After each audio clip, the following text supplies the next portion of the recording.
We'll guide you through how to use the OBS virtual camera. If you find this useful, then consider subscribing and liking the video. The OBS virtual camera is a great feature as it allows you to go and basically make your own webcam input.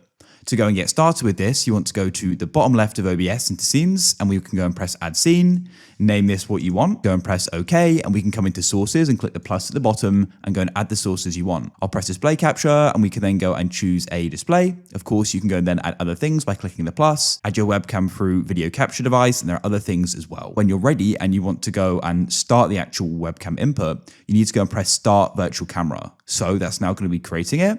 And we now need to go into the apps where you want to go and use it. Let's say I want to use it in Discord, go into user settings in the bottom left, scroll down to voice and video, and then you want to select video. And what we can do is you can scroll down to camera, and we need to select OBS virtual camera.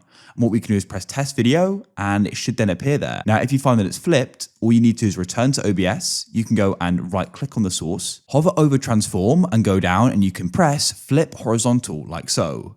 Now, if we come and return to Discord, you can go and see it now looks normal. So you need to go and repeat that for your other sources as well. If you found this useful, then leave a like.